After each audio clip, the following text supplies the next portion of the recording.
마태복음 5장 7절 긍휼히 여기는 자는 복이 있나니라는 말씀으로 하나님 말씀 나누겠습니다. 제가 대표로 읽겠습니다. 긍휼히 여기는 자는 복이 있나니 그들이 긍휼히 여김을 받을 것이며.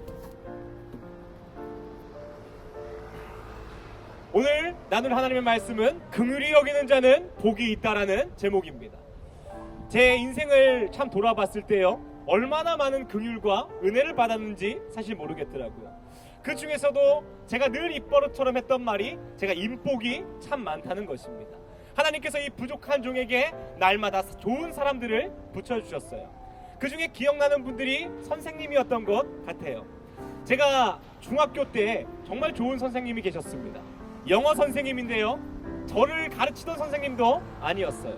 근데 제가 학교에서 가장 꼴통, 가장 말 안 듣고 가장 사고치는 사람이 누구냐라고 서로 얘기하면 선생님들이 왕승환이라고 얘기하고 아이들도 저라고 얘기할 정도로 문제아였습니다. 근데 제가 어느 날 축제에 나가서 노래를 했어요.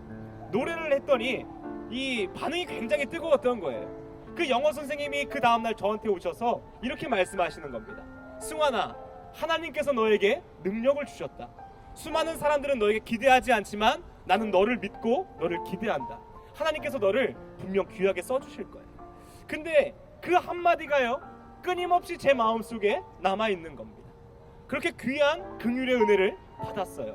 모두가 쟤는 꼴통이야, 쟤는 안 될 놈이야 라고 할 때 하나님께서 어떠한 사람을 통해서 저에게 말씀해 주신 겁니다. 또한 고등학교를 갔습니다. 고등학교 때가 제 인생의 사춘기이고 가장 힘들었던 시절이었어요. 제가 이 고등학교 때 그러면 안 되는데 음주를 하고 담임 선생님께 막 새벽 2시에 전화를 하고 그랬습니다. 그러면 선생님이 전화를 안 받아야 되잖아요. 그래서 전화를 받아주세요. 승환아, 다음날 얘기하자. 다음날 학교 늦지 말고 와라. 그리고 학교가 끝나고 저를 아웃백에 데리고 가셔서 맛있는 걸 사주시는 거예요. 그래서 이렇게 말씀하시는 겁니다. 조금만 참고 견뎌라. 그러면 좋은 날이 온다. 선생님이 도와줄게. 얼마나 귀하고 너무나 훌륭한 선생님들이 날마다 해마다 순간마다 저에게 있었습니다. 그런데 그 은혜가요, 그 긍휼이요, 저만 그렇게 누리고 말았다면 하나님께서 저를 이뻐하셨을까요? 그렇게 생각하지 않았어요. 어느 날 수련회 가운데 눈물을 흘리면서 기도하는데 어떤 한 청년이 오더니 저한테 물어보는 거예요. 기도 제목이 뭐냐고. 제가 어린 나이에 뭐라 그랬냐면 사는 게 너무 힘들어요. 근데 그 청년이요, 저를 끌어안고 정말 많이 울면서 저희 엄마와 아빠보다도 더 많이 슬퍼하면서 울어주는 겁니다.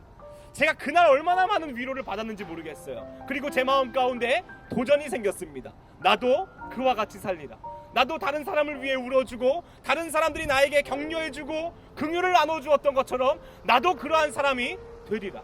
오늘 긍휼히 여기는 자는 복이 있나니 그들이 긍휼히 여김을 받을 거라고 예수님께서 말씀하십니다. 제가 정말 많은 긍휼히 여김을 받았거든요. 그래서 저도 그걸 나눠주고 싶습니다. 근데 돌아보니요, 그랬던 시간보다 저 혼자 누리고 많이 받아먹은 게 훨씬 더 많더라고요. 왜 그런가 돌아봤더니 그것은 세상의 기준이 제 안에 있기 때문이었어요. 세상은 이렇게 얘기합니다. 네가 다른 사람을 긍휼히 여기면 그거 돈이 되냐? 돈이 되지 않으면 그거 하지 말라고 얘기합니다. 또한 다른 사람들은 네가 다른 사람을 돕고 은혜를 베풀면 그거 성공할 수 있냐? 라고 얘기합니다. 세상의 기준과 하나님의 긍휼의 기준이 너무나 다른 것이에요. 그러니 제 안에도 욕심이 생기는 겁니다. 세상의 기준대로 보면 내가 과연 긍휼히 여기는 게 남는 건가? 마지막으로 세상이 이렇게 얘기합니다. 누군가 불쌍한 사람을 돕고 긍휼히 여길 때에 그거 돌아오는 거야? 그 사람들이 기억해 줄 것 같아? 그러면 힘들고 억울해집니다. 사탄은 우리에게 날마다 그렇게 얘기하는 거예요. 근데 놀라운 것은요, 예수님이 말하는 이 팔복의 비밀은요, 세상의 기준이 아니라는 거예요. 세상이 알아주고 성공하고 돈이 되는 게 아니라는 거예요. 그것을 주께서 아신다는 겁니다. 그리고 그것을 주께서 아시고 우리에게 갚으시는 분임을 우리가 믿어야 된다는 겁니다. 세상의 성공이 돈이 우리를 찾아오는 것이 아닌 우리가 누군가를 불쌍히 여기고 긍휼히 여길 때에 오늘 예수님 뭐라고 하십니까? 긍휼히 여기는 자는 긍휼히 여김을 받는다라고 얘기합니다. 그렇다면 이것을 반대로 질문하겠습니다. 우리의 삶 가운데 긍휼이 있으십니까? 하나님의 은혜가 있으십니까? 만약 내 삶에 왜 이렇게 은혜가 없지? 왜 하나님의 응답이 없지? 라고 한다면 돌아보십시오. 여러분, 불쌍한 사람들과 가난한 사람을 긍휼히 여기셨습니까? 아니면 은혜를 베푸셨습니까? 하나님은 은혜를 베푸는 자에게 은혜를 베푸시는 분이기 때문입니다. 수많은 사람들이 이렇게 얘기해요. 제 주위에는요, 그렇게 마땅히 도울 만한 사람이 없던데요, 은혜를 나눌 사람이 없던데요. 만약에 그러한 마음을 갖고 계시다면 하나님도 당신을 그렇게 생각하실 겁니다. 너도 그렇게 은혜가 필요한 사람은 아니구나. 너도 그렇게 긍휼이 필요한 사람은 아니구나. 그러나 모든 사람에게 물어봤을 때 은혜가 필요 없다고 할 사람은 없을 것입니다. 그럼 이 말이 무엇입니까? 은혜와 긍휼은 모두에게 필요하다는 거예요. 우리 주위의 모든 사람은 사랑과 은혜와 긍휼이 필요하다는 것입니다. 마태복음 18장에 보면 이 10,000달란트 빚진 자가 탕감을 받아요. 10,000달란트라고 하면 10조 정도 됩니다. 평생 그 빚을 질 수도 없고 갚을 수도 없는 돈이에요. 근데 이 사람이 은혜로 탕감을 받습니다. 그리고 가던 길에 자기에게 1,000,000원 빌린 사람을 만나요. 너무 화가 나서 이 사람의 멱살을 잡고 감옥에 가두어 버립니다. 이 소식을 들은 주인이 뭐라고 합니까? 그 10,000달란트 갚아준 그놈 데리고 오라는 거예요. 그리고 너도 감옥에 들어가는 겁니다. 우리는 하나님께 10조를 빚진 자입니다. 내가 그만큼 죄를 졌고 용서받을 수 없는 죄인이었어요. 근데 하나님이 나를 구원하셨습니다.